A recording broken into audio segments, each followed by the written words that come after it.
said a lot. You said a lot. You said that, the thyroid's important, and it's important to recognize the reverse T3. I think one thing we can take from a human dormancy syndrome is when we walk in to see a patient for the first time, or we're reassessing them after several months, we want to have a checklist in our mind. We want to know, are they hibernating? Are they getting out of hibernation? Or are they completely in a state of activation? So a lot of times, if we look at a pattern where we see 3 or more of these primary symptoms of dormancy, then we have a really good idea of, is the body shutting down or is it not? Is the body being told to continuously shut down or is it not? It goes right down to that. That's the first most important element to bring as a tool. One, the awareness that the body can hibernate just as everything else in nature. Every single species, every single animal, every single plant hibernates. Where is this body sitting in front of me? Where are they in that space? Was it a trauma that shut them down? Is it the season? Is it stress?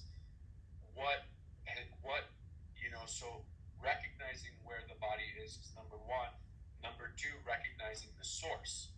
Because if the source is still there, then we're constantly battling an outside or an internal element that is going to create that. It's kind of like your friend who has really bad, who really makes really bad dating decisions, and they just keep repeating the cycle over and over and over. It's no different with the body. It's no different than weight loss, right? It's just transference into something else. So it's so funny. We have so much of that humanistic element in our relationships at home and our relationships outside of work. And then at work, we want to be technical, which is very important because these tools are very powerful. They're very potent, right? So we have to be, of course. But we also have to recognize, one, where is this person right now? If I could have a meter or a spectrum, where are they? The body-wise. And two, are they, can we identify what it is that's causing that from an external factor? Immediately toss out DNA, immediately toss out all the things that we're taught to implicate patients with quickly. Not because it doesn't matter for them, for the case. It's just something that isn't tangible enough for them to do something about it. Oh, well, you're born with, your follicle stimulating hormone, luteinizing hormone ratio being blah, blah, blah. Well, how does that, what can I do about it? Keep taking these. So, number one, where is the body on that spectrum? Number two, what are the causal forces? What are they? Number three, are they aware of them? Are they aware? Are they aware? So that is a massive impact element that we can start integrating tools. No, thank you, Darla. My dog wants to come out. I have a jungle, 8 animals, and over 100 plants. No, thank you. I'm in a meeting. You can go. Yeah. Okay. Sorry. So understanding that is going to really give us a success rate with the patient. It's going to help us because now we have a tool. What's the greatest tool that we have? We have a tool that recognizes that if we were to take this potent activator, T3, sustained release, increments of 7.5 micrograms and give them a regimen, it's going to do something. It's a powerful tool. It's going to reset the affinity of reverse T3 to T3. That's a science. That will happen. I now have an awareness of dormancy. I now have awareness that there are causal factors that need to be identified. I now have an awareness that how in touch is the patient with that? And I now have a tool to help them reset that. And I also have an indicator that if I give them any kind of armor thyroid or combination thyroid, anything with T4, and they go, they get a massive reaction through the roof, or you start to see like their immunoglobulins for their thyroid, all the markers of like, oh my God, they're shooting through the roof. These antibodies the body is just like attacking. Boom, dormancy. You pissed off a bear. Those are facts. Those are beautiful facts that can be utilized as tools. And we don't have to memorize anything, right? Does that make sense? Yes, no, maybe so. Did you have your Wheaties this morning? Am I talking to myself? Okay. All right, I see smiles. All right, cool. We're still alive. Okay, good times. So now we think about thyroid, and we think about its role, and we say, okay, well, like, where is this happening? It's happening in the lymphatic system. Why is that important?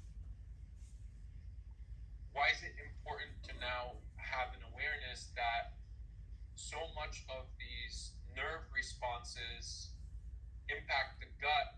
So now it's like I have neurotransmitter responsibilities. I have to be aware and conscious of these neurotransmitters, and now I have to be aware and conscious of the lymphatic system, right? Because now I need to understand, like, where do I begin on the map? Canada, the United States, like, I need the country. I need to understand a high level, where do I want to look?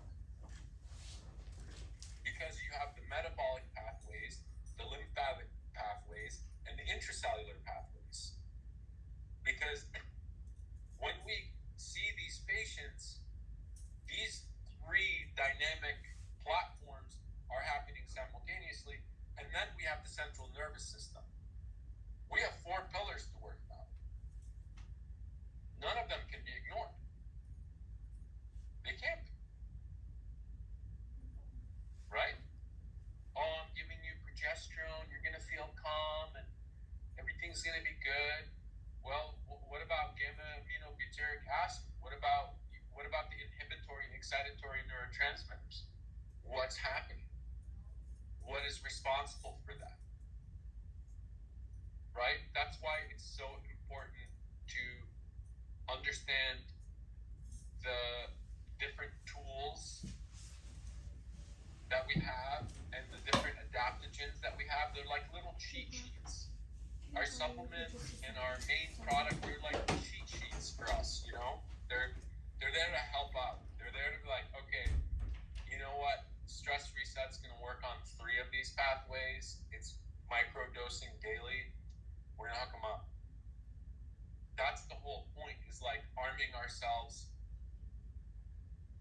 with specific tools so that when we can see our patients, we can work with them. Why do I bring up all these systems? Well, because everything in the body works in ratios. It's all patterns. It's all Fibonacci sequences of patterns and numbers, right? It's all patterns. It's all in ratios. Every single hormonal pathway operates with a ratio of something else, directly and indirectly. It's given.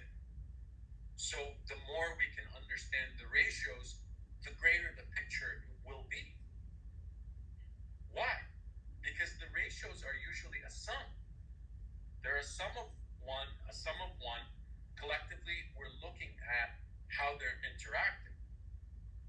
You know, ratios of estriol to estradiol to estrone, huge in the body to understand. Ratios of follicle stimulating hormone to luteinizing hormone, huge. Ratios of BUN to serum creatinine. Why is BUN to serum creatinine absolutely critical for you?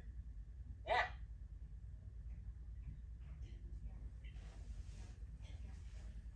And tune in the Jeopardy music line. Why? Why is it important? Why? It's just assessing kidney function. That's one of your filters. So if you're, obviously if you're having issues with your kidneys, that tells a lot about your hydration status, but then it also tells about your ability to excrete and get rid of waste. So that's important. Yeah. It tells me how well do I hydrate, how well do I detox.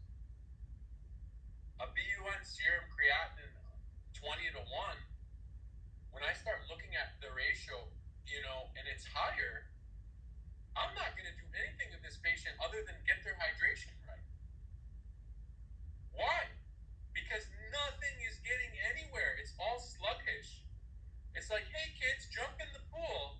And your kids are like progesterone, testosterone, jump, and it's all like slugged crap that's like, and it's half the pool is full, and you're like, dive off, kids.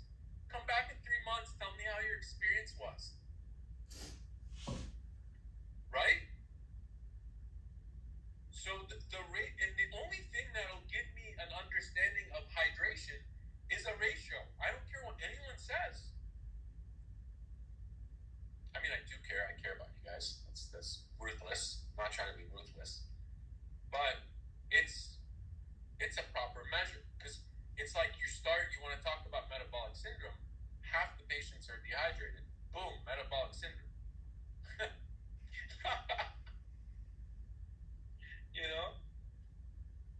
Tell the kids to come out of the pool after. See what happens. See if they like it. It's like we have to utilize tools and just to understand them, not to immediately try to diagnose something, try to fix something. We just want to understand them. What is the beautiful, what is this ratio? What is this orchestra in front of me look like? What is this music that's popping off?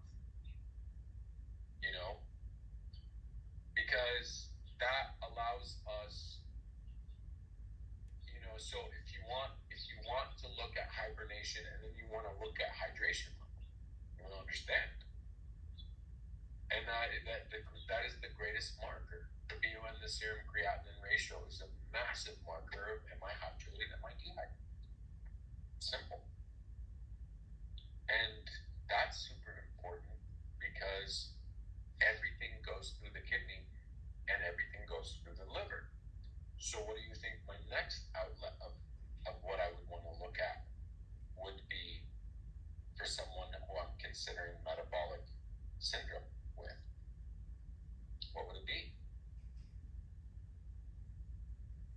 Like elevated liver enzymes, ALT. Liver, or if they're low,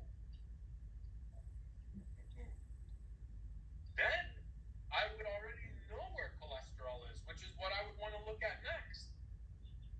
Why? Because cholesterol is like the Legos, and the kid is putting together all the testosterone, building all the testosterone, building all the progesterone, building all these pathways.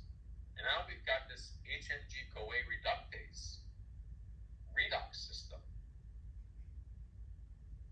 which is the enzymes that there's two pathways for cholesterol. Cholesterol is like a bilateral pathway. There's cholesterol moving down a path, and then there is the redox reactions that are happening simultaneously. Why? Because what is the purpose of cholesterol? so I can be human. 2, please protect my body and like go patch things up. All the potholes in the body use cholesterol and coenzyme Q10. They work together hand in hand. So I can never look at cholesterol and ignore coenzyme Q10. Ever. Why?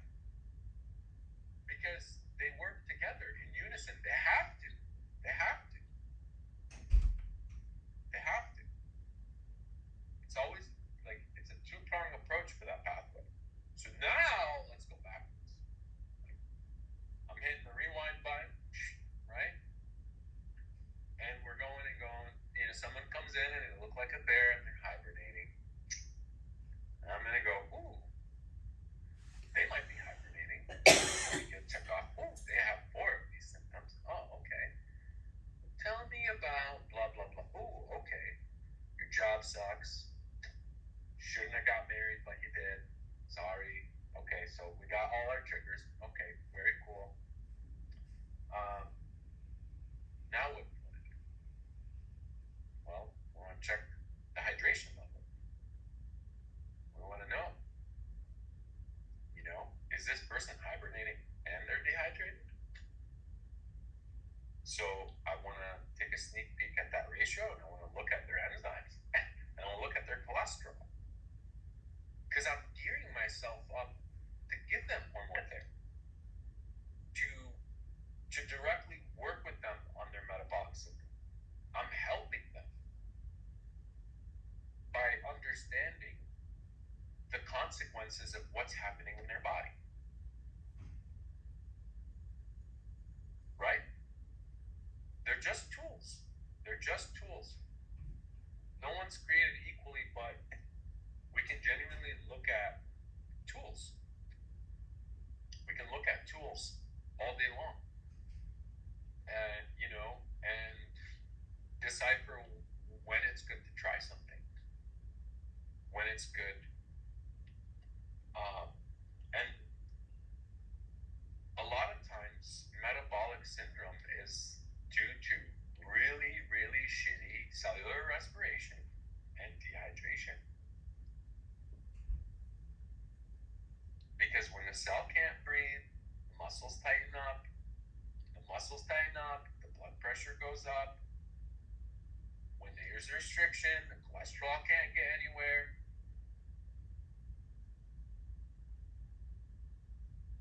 Right?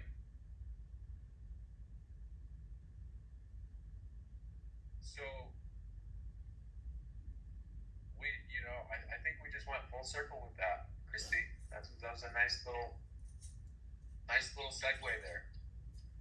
The birds agree. Yeah. So I think genuinely understanding how we can, wear our tool belt and like what tools we have to bring in. That's a good like memory check before we walk into the room. Like, what's in my tool belt for this patient? Or like, what tool belt? What do I need to go get? And just like be prepared. Just enough so that the conversation is worthy of knowing why, right? It's not like, yeah, tell me how you feel, and there's, just bawling their eyes out, and it becomes this like psychology, very intimate response, but it's kind of like, oh my God, this is draining. Because it's like, what are we deciphering from that experience? Right? If we don't have a purpose for that experience other than them just being overwhelmed and like overflowing and breaking down in front of you because this was a safe space, then it becomes very difficult, because if it's unsaid, then there's this insane psychological attachment to you until you break their heart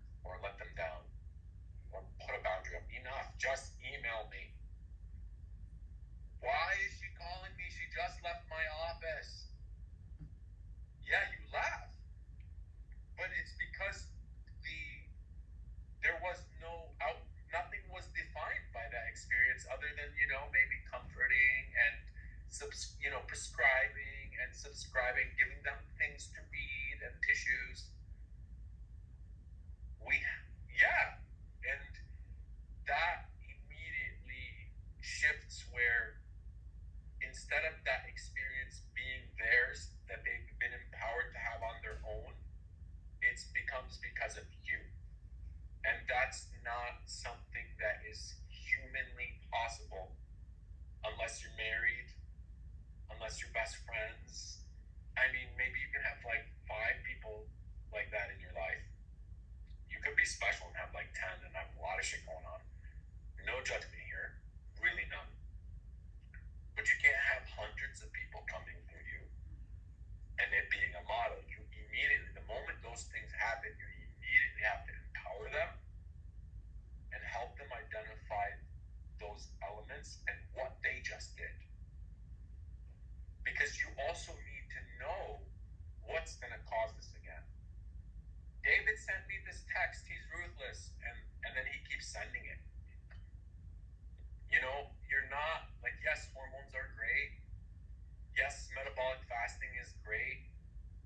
Yes, you know, getting them out of hibernation. All these things are great. And then there's the human experience. And then there's the boundary that is required between you and your patient.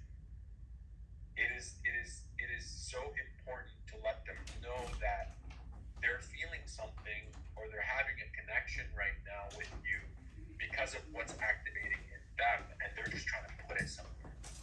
And you're the closest thing to them. Does that make sense? So less babysitters club, more self-empowerment. Say that with me. Less babysitters club, more self-empowerment. And you won't be as drained because you don't have to receive all those experiences yourself and go, oh my God, that story, and then just like, everybody get away from me, you know? Or better yet, I'm just gonna smash this burger right now because I heard it. Whatever it is, no judgment here, but it's because we're so close in how we're provided, like being providers. We're so close, right? We're so close. We're creating that intimate space. We've got beautiful tools. We're part of an amazing company that's always trying to figure out the best thing. So it's really important to it's really important to understand that literally I'm coming in with my tools and I'm understanding where they're at. I'm helping them create that awareness. When they have an outlet, I'm immediately giving it back to them.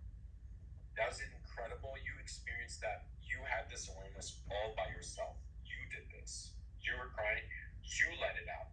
You let it go. You did this for yourself. You didn't need anyone. You didn't need anyone to have this experience. And now you're getting these tools. That's why you're here.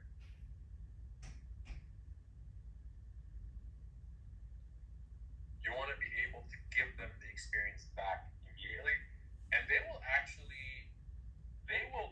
be 10 times more compliant in what you want them to do next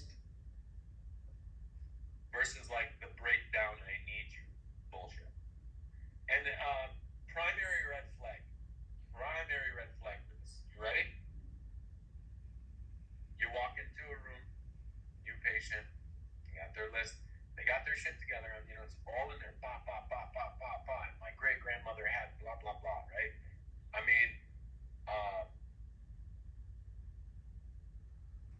so, and then they say to you, I have been to so-and-so and so-and-so and so-and-so, and they suck, and my friend told me about you, and you're amazing. That's your number one red flag for what's coming. That's your number one red flag. Because in 3 to 6 months, will be so and so. Some people aren't ready because they came to you and basically said, I give up all my power and give them to my providers, and then they break my heart. I divorce them and move on to the next.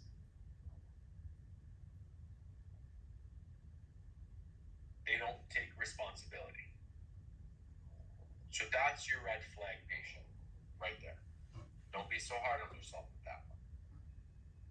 Just be prepared. And the moment the moment you could diffuse it and say, oh yeah, you know what? There are so many amazing providers out there. I hope I could be just like them. Just like diffuse the situation. Distortion. What? All you have to do is go, yeah, at Newly, we are the best. Boom, done. Contract signed. Contract signed psychologically. How many here have like a handful of patients that take up like half their emotional course on a monthly basis?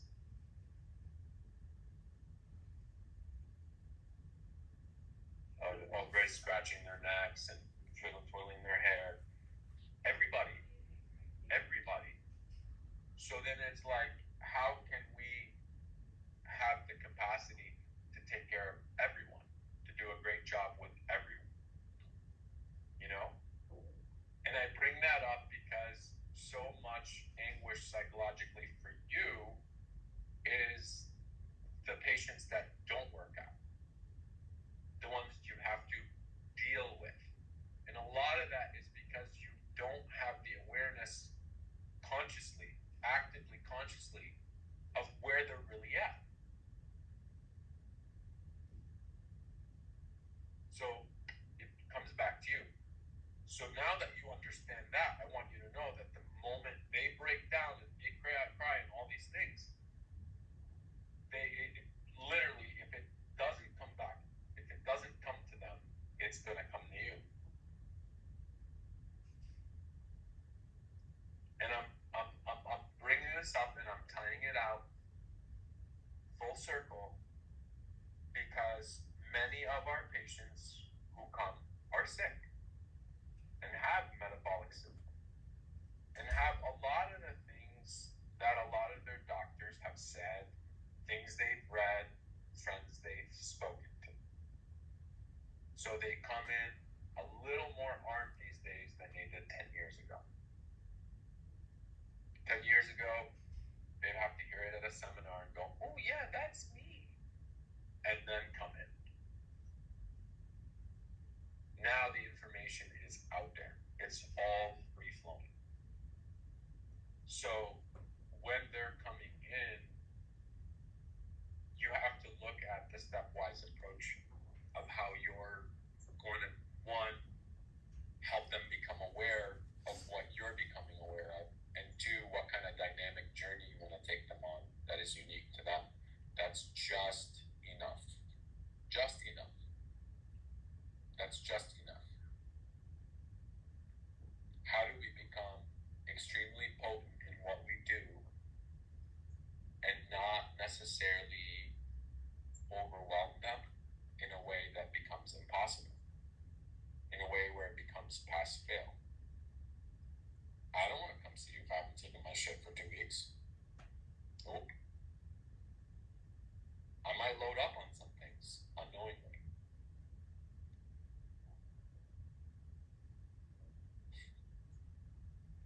You know it, Samantha. You know it. Right? So what kind of outlet are we providing our patients?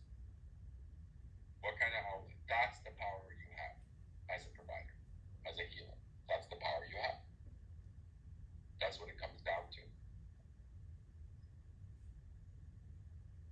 That's why we like a lot of our supplementation, because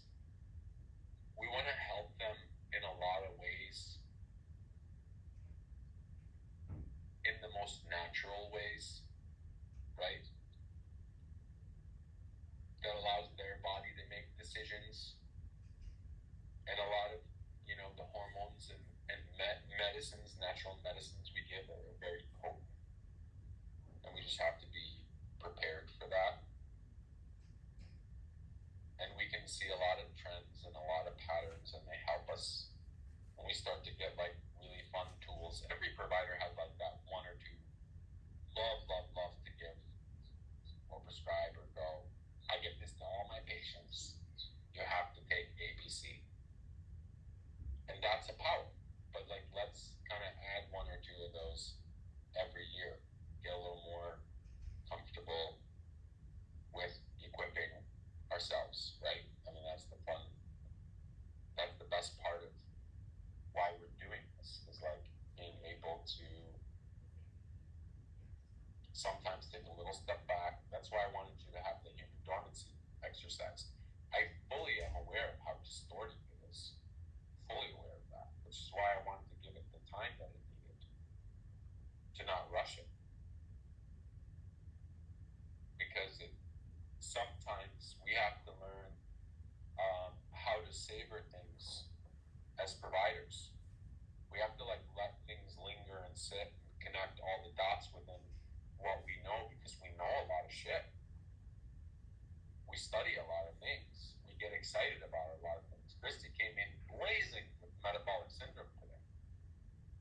You know, and that is very powerful. It's very powerful, and it's a lot, and it's very powerful to take it, put it in front of all the other tools we have, and go, how do I want to use this now? Because insulin is a very big deal. Free glucose is a very big deal. A lot of what we do with metabolic fasting targets the insulin. A lot of what we do with our meals targets the insulin. So insulin is a very big variable for us. And now we're becoming intimate with how it's connected and related in all of the metabolic pathways. So I have homework for you. I want you to do a little digging. You're like, great, like we have time. Okay. I want you to do a little digging, and I want you to investigate what happens cellular respiration when it's poor or healthy or incredible. When we target cellular respiration, what happens to insulin? That's insanely pivotal to what we're doing. Insanely pivotal. And why am I going about it at the cellular respiration level?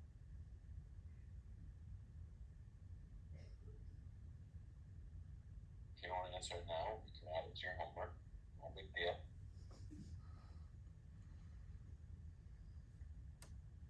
Because now we're moving into the intimacy of the intermittent fasting. Now we're moving into the intimacy of like the interrelationship of these pathways. You know? Now we're getting somewhere really, really solid, because what, 9 out of 10 patients come through have this metabolic syndrome.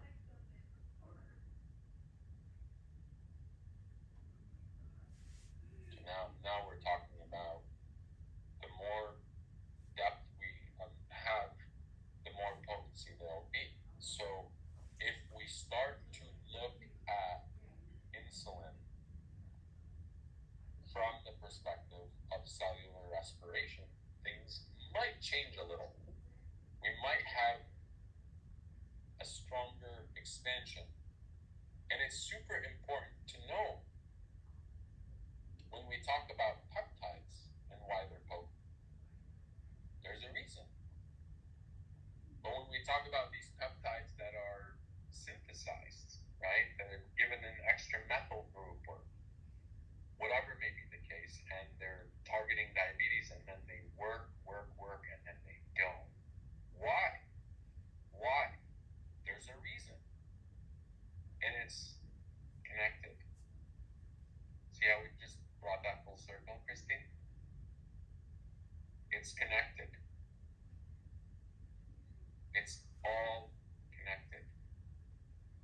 So this is genuinely your homework, because it will be like a really cool findings, and it might shift a little bit how we're doing things, but in a good way. You might also realize you have tools already for that. So instead of me saying, oh, here's the tool, I want you to come to the tool this time. So I want to learn from you the next time we connect. Remember that, because last time I said that. So I'm telling you very clearly today, I would love for you to teach me the correlation between cellular respiration and insulin. And I would like to know why these synthesized peptides work really well and then stop, and how it's all related.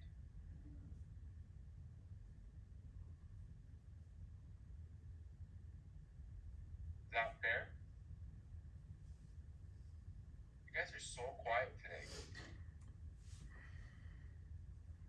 That must be a good sign, right? That must be a good sign. No, no one's checked their phone in a while. That's nice. I'm teasing you. All right, I'm going to open it up to questions, comments, concerns.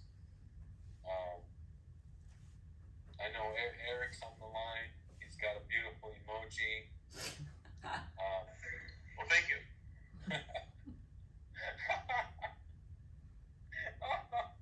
All right, I like your style. Okay. All right, that's So I'll leave it open.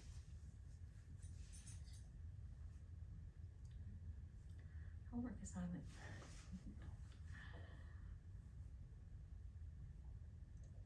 Which is good. Nobody has a question. Okay. So when patients kind of meet their goal, with the peptides, the semaglutide, do you think it's important just to taper them down? And then I've heard of another clinic here in town that's having them take oral peptides after they, when they meet their goal to continue. Do you think that's necessary? I think that your homework is going to reveal a lot. Okay. Nice try, Brenda. I can't wait to find out. I just wanted to. Touche, Brenda. Touche. Yeah, I'm just looking at our competition in town, because we have a wife that her husband's getting his peptides from his hormone place. She's going with us, so. Yeah. And this really gets, this is really beautiful, because this will take us down some form of a peptide regimen, and it will be coming from the collective as providers, and it'll come from the source of the why, and it'll allow us to build on our weight loss program. I mean, that's the whole point, right? Is to arm ourselves with the best tools out there. And this is what's going to happen from this. This is exactly where we're headed.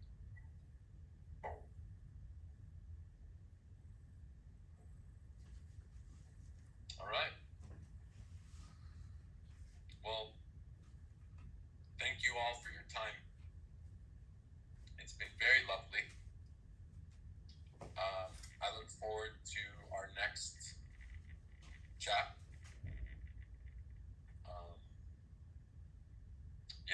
And I'm super grateful to have these conversations with you. I think they're very pivotal. Are we gonna read it? Do you want to say something? Okay. All right. I think That would be it. I appreciate it. Thank you, everyone.